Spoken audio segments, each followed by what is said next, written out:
Araw ng linggo at bopis nga ang niluto ko. Tara, samahan nyo naman ako hanggang dulo.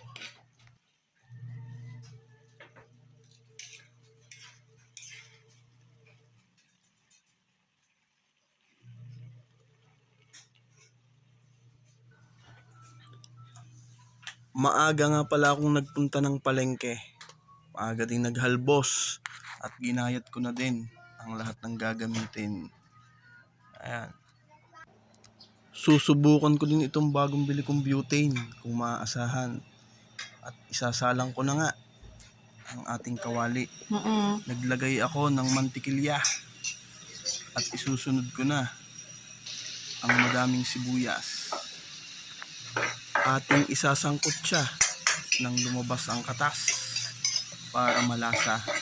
Sinabay ko na din ang bawang. At nung mabango na, ihuhulog ko na ang ginayat na laman loob ng baboy. Ayan na nga. At hinalo na. Hindi ko na din masyadong patatagalin pa at nang ito'y makain na. Malambot din naman ang aking pagkakahalbos kanina. Sa pagkakataong ito, nahulugan ko na din yan ng pampalasa. Hindi ko na rin ipinakita at dali-dali na nga para maluto na.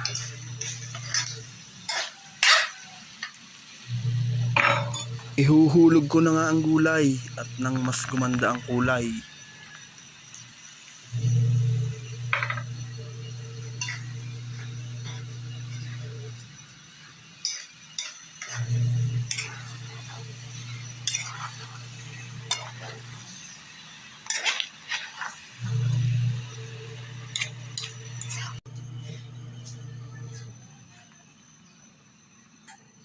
hindi ko na din nga masyadong inanghangan at gawa lang ang aking mag-ina ay hindi rin naman masyado sa anghang.